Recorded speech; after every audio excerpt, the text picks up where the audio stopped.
ఇక next topic వచ్చి ఉద్యోగ వ్యాపారాల నిమిత్తం చాలామంది భారతీయులు విదేశాలకు వెళుతూ ఉంటారు సార్. అక్కడ బాగా డబ్బులు సంపాదించుకున్న తర్వాత భారత్ వచ్చి ఇక్కడ స్థిరపడుతూ ఉంటారు. కానీ కొంతమంది ఇన్ ద సెన్స్ గత 13 ఏళ్లలో 18 లక్షల మంది భారతీయ పౌరసత్వాన్ని వదులుకున్నారు సార్. సో అంటే దీనిలో ఎక్కువ మంది యుఎస్కి, తర్వాత కెనడా, యూకే, సింగపూర్ ఇలా అక్కడ స్థిరపడిన పరిస్థితి. అంటే ఇది పౌరసత్వాన్ని వదులుకోవడాన్ని ఏ రకంగా చూడాలి? అంటే ఇది మీకు కేంద్ర విదేశాంగ శాఖ మంత్రి పార్లమెంట్కి ఇచ్చిన లెక్క లాస్ట్ ఇయర్ 16 లక్షలను ఇచ్చారు. 2011 నుంచి ఇప్పటి వరకు 16 లక్షల మంది ఇండియన్ సిటిజన్షిప్ వదులుకున్నారు. మొత్తం భారతీయులు 130 దేశాల్లో పౌరసత్వం తీసుకున్నారు. ఇది చాలా ఆసక్తికరమైన అంశం. ప్రపంచంలో 135 కంట్రీస్లో మన వాళ్ళు వెళ్ళి సిటిజన్షిప్ తీసుకున్నారు.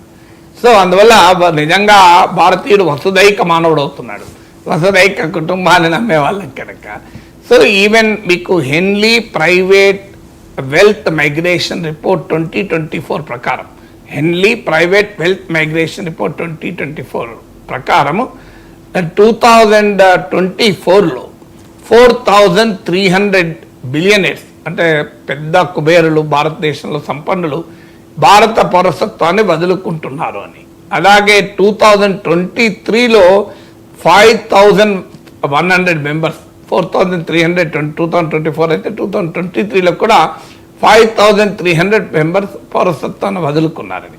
ఈవెన్ 2023లో కూడా ఇలా కంటిన్యూస్గా భారతదేశాన్ని వదిలి వెళ్తున్న వారు పెరిగిపోతున్నారన్నది నిజం.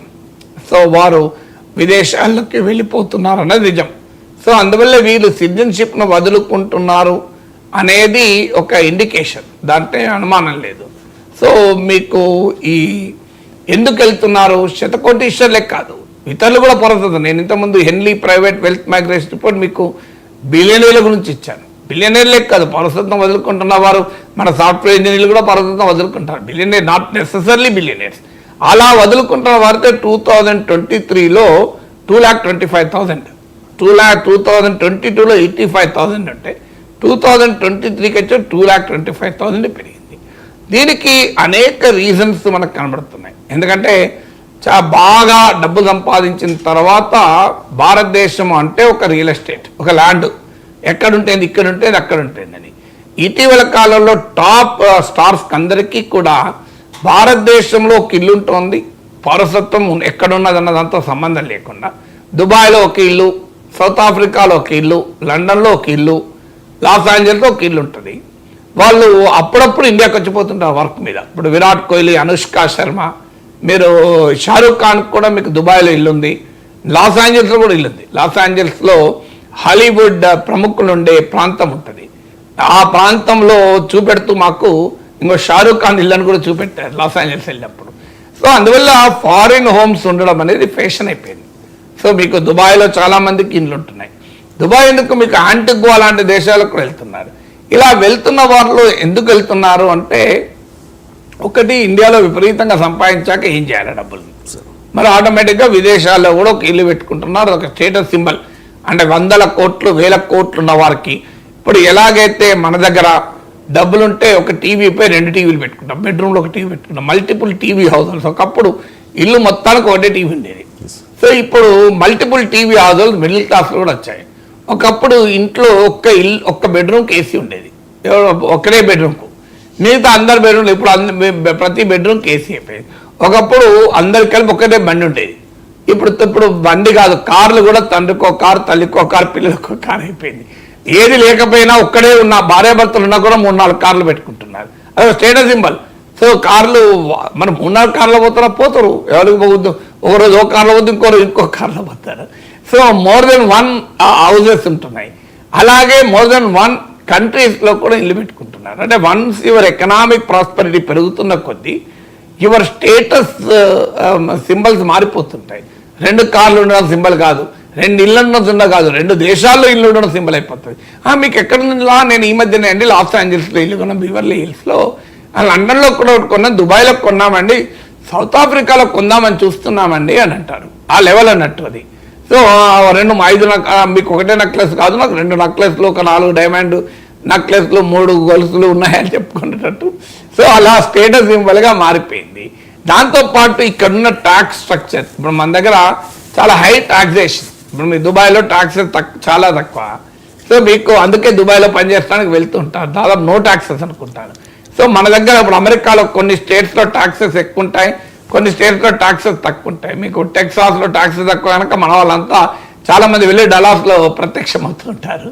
సో అందువల్ల ఇలా టాక్సేషన్ ఇప్పుడు మన దగ్గర 30% ట్యాక్స్ ప్లస్ ఇంకా దానిపైన అది ఈ సెస్ ఆ సెస్ కలిపితే 43% వరకు ఇన్కమ్ ట్యాక్స్ ఉంటుంది. సో ఇదొక రీజన్, అంటే మేము సంపాదించిన దాంట్లో ఎందుకు ట్యాక్స్ కట్టాలని. పోనీ ట్యాక్స్ కట్టినా అది నిజంగా ప్రజలకు ఉపయోగపడుతుందా అనే నమ్మకం లేకపోవడం, మన పొలిటికల్ సిస్టము కరప్ట్గా ఉండడము, అనెథికల్గా ఉండడం కూడా వాళ్ళు చాలా చిరాకు పట్టడానికి కారణమవుతుంది. సివిక్ ఇన్ఫ్రాస్ట్రక్చర్, ఇప్పుడు సమస్య ఏంటంటే మన రోడ్లపైన 7 కోట్ల కార్లు ఉన్నాయి ఇండియాలో ప్రతి 10 మందికి ఒక కారు ఉంది. అంటే ఎందుకంటే 140 కోట్లున్న చిన్నపిల్లలు, శిశువులు, వృద్ధులు ఉంటారు కనుక. సో అందువల్ల అంతకన్నా డబుల్ టూ వీలర్స్ ఉంటాయి. సో అందువల్ల ఇవాళ సివిక్ ఇన్ఫ్రాస్ట్రక్చర్, ఇప్పుడు మీకు అమెరికా నుంచి వచ్చిన వాళ్ళు ఏమంటారు, ఈ సివిక్ ఇన్ఫ్రాస్ట్రక్చర్ చిన్నపిల్లలు అడగండి, ద ఫస్ట్ కంప్లైంట్ ఏంటంటే వాళ్ళు వాష్రూమ్స్ అంటారు. మీకు what did you not like in India అన్నాం అనుకోని, వాష్రూమ్స్ అంటారు. వాష్రూమ్ భరించలేరు మన దగ్గర. సో అందువల్ల మీకు అమెరికాలో హైవేలో వాష్రూమ్ కూడా స్టార్ హోటల్ లాగా ఉంటుంది. మీకు మన దగ్గర అసలు అమెరికాలో కూడా మీకు ఆశ్చర్యం వేస్తుంది, దేశీ హోటల్స్ అని ఉంటాయి. దేశీ హోటల్స్ అంటే మన ఇండియన్ అమెరికన్ నడిపే హోటల్స్, అందులో వాష్రూమ్ మాత్రం భయంకరంగా ఉంటాయి. అంటే అది అమెరికాలో కూడా మన వాళ్ళ హోటల్ పెడితే మన వాళ్ళ షాపులలో వాష్రూమ్స్ ఉంటాయి, హరిబుల్గా ఉంటాయి. నువ్వు వాళ్ళకి వెళ్ళాలని భయం అవుతుంది, విచిత్రంగా ఉంటాయి. అదే మళ్ళీ తెల్లోళ్ళ హోటల్స్ ఉన్నాయనుకోండి, వాష్రూమ్ చాలా నీట్గా ఉంటాయి. So what does it indicate? ఇప్పుడు వాష్రూమ్స్ అయితే మన దగ్గర 100 కోట్లు ఉన్న కూడా వాష్రూమ్ చక్కగా కట్టుకున్న వాళ్ళు చాలా మంది ఉంటారు. సో అందువల్ల ఈ సివిక్ ఇన్ఫ్రాస్ట్రక్చర్, పొల్యూషన్ కావచ్చు, రోడ్ రద్దీ కావచ్చు, అసలు రూల్ ఆఫ్ లా పాటించకపోవడం, ఎవరు ఇష్టమైనట్టు డ్రైవ్ చేయడం, మీకు చాలా దేశాల్లో ఏ ట్రాఫిక్ సిగ్నల్స్ లేకపోయినా ఫాలో అవుతారు, రొటీన్గా ఫాలో అవుతారు. సో మీకు ట్రాఫిక్ సిగ్నల్తో సంబంధం లేదు. మన దగ్గర ట్రాఫిక్ సిగ్నల్స్ కాదు, ట్రాఫిక్ ఎస్ఐ ఉన్నా పక్కకి వెళ్ళిపోతుంటారు. సో ఇలాంటి ఫ్యాక్టర్స్ అనేకం, సివిక్ కాన్షియస్నెస్ సరిగా లేకపోవడము, ఇలాంటి అనేక ఫ్యాక్టర్స్ వల్ల, తర్వాత అన్నిటికీ మించి టెక్నాలజీ ఇవాళ ఏవియేషన్ సెక్టార్లు బాగా పెరిగాక నువ్వు ఎక్కడున్నావు అన్నది is not a big thing. Morning ఇండియాలో బ్రేక్ఫాస్ట్ చేసి లండన్లో లంచ్ అటెండ్ అయ్యి నైట్ వరకు అమెరికాలో డిన్నర్కి వెళ్ళచ్చు. ఇప్పుడు అంత మీకు ట్రాన్స్పోర్టేషన్ పెరిగింది. మా 100 కోట్లు ఉన్న వాళ్ళకైతే సొంత ప్రైవేట్ జెట్స్ ఉంటున్నాయి. ఇవాళ మన రాజకీయ నాయకులే, ముఖ్యమంత్రులే మాట్లాడితే ప్రైవేట్ జెట్లు అవుతున్నారు కదా. సో రాజకీయ నాయకులే ప్రైవేట్ జెట్లు అవుతున్నారు. కానీ నాదో ప్రశ్న సార్, ఈ ట్రెండ్ ని పాజిటివ్ గానే తీసుకోవాలంటారా? పాజిటివ్ అని చెప్పుకోవడానికి గర్వంగా ఫీల్ అవుతూ ఉన్నాము అన్న వాళ్ళు పాజిటివ్ గా నెగటివ్ గా అన్నది కాదు, ఇట్ ఇస్ ఎ ట్రెండ్. అంటే వదులుకోవాల్సి వస్తుంది కదా సార్? పాజిటివ్ ఖచ్చితంగా వదులుకోవాలి, చెప్పుకోవడానికి లేకుండా. పాజిటివ్ నెగటివ్ అనే జడ్జిమెంట్ మనం ఇవ్వలేము. పాయింట్ ఏంటంటే జరుగుతున్న పరిణామం అది. పాజిటివ్ ఎట్లా ఇండియా నుంచి ఎవడన్నా వెళ్ళిపోతే పాజిటివ్ అని ఇవ్వడనగలము, కానీ రియాలిటీ అది కదా. కానీ అదే సమయంలో ఒకప్పట్లాగా మనం కంక్లూజన్ రాలేదు. ఎందుకంటే ఇప్పుడు ఇండియన్ అమెరికన్స్ వచ్చి భారతదేశంలో మామూలుగా పెట్టుబడులు పెడుతున్నారు కదా. ఇప్పుడు ఉదాహరణకు మీకు ఇండియాలో ఉంటే ఒక జాబ్ చేస్తూ పెట్టే ఇన్వెస్ట్మెంట్తో పోలిస్తే అమెరికాకి వెళ్ళి బాగా సంపాదించి ఇక్కడ 100 కోట్ల రూపాయలు పెట్టుబడులు పెడుతున్నారు. అందువల్ల మనం వాళ్ళందరినీ దేశద్రోహులుగానో, విద్రోహులుగానో, దేశభక్తి లేని వారుగానో ముద్ర వేసి మనం విమర్శించడం కూడా న్యాయం కాదు. ఎన్ఆర్ఐల పట్ల కానీ, ఓవర్సీస్ ఇండియన్స్ పట్ల కానీ. ఒకప్పట్లాగా మనకు వాళ్ళు ఇక్కడే ఉంటుంటే 30,000, 50,000, ₹1,00,000 సంపాదించి ఇన్వెస్ట్ చేయకపోతున్నారు. ఆడిపోయి 100 కోట్లు సంపాదించి ఇక్కడ నుంచి ఇన్వెస్ట్ చేస్తున్నారు కదా. ఇన్వెస్ట్ చేయడమే కాదు, చాలామంది ఇప్పుడు 1000 కోట్లు సంపాదించాక ఇండియాకు వచ్చి ఆ డబ్బులతో స్టార్టప్లను ఫైనాన్స్ చేస్తున్నారు.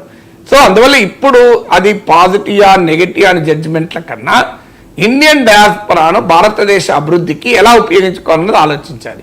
అందుకే మన వాళ్ళ దేశద్రోహులు లేదా వాళ్ళకి ఎందుకు ప్రభుత్వం ప్రవాస్ భారతీయ దివసులు జరిపి వాళ్ళకి సన్మానాలు చేస్తే పనులకి చేస్తుందా? ప్రవాస్ భారతీయులకు అని చెప్పి ఓవర్సీస్ సిటిజన్ ఆఫ్ ఇండియా కార్డులు ఎందుకు ఇస్తున్నారు? వాళ్ళకి ఈవెన్ ఓటు హక్కు కూడా ఇవ్వాలని ఎందుకు ఆలోచిస్తున్నారు? ఒక డ్యూయల్ సిటిజన్ తప్ప ఇవన్నీ ఎందుకు ఆలోచిస్తున్నారు? గవర్నమెంట్ ఆఫ్ ఇండియా దృష్టి కూడా ఒకప్పట్లాగా వీళ్ళందరూ బయటకు వెళ్తున్న వాళ్ళంతా దేశద్రోహులు, విద్రోహులు అనే ఛాందసవాదంతో మనం చూడకూడదు. దాన్ని ఎలా ఇండియాలో ఇన్ఫ్రాస్ట్రక్చరు ఎందుకంటే ఇప్పుడు చైనా రైజ్ అయిన తర్వాత చాలామంది నాన్ రెసిడెంట్ చైనీస్ చైనాకు రిటర్న్ రావడమే కాదు ఇన్వెస్ట్మెంట్ కూడా పెద్ద ఎత్తున చేశారు. సో రివర్స్ మైగ్రేషన్ ఇప్పుడు కూడా మన దగ్గర కూడా మొదలైంది.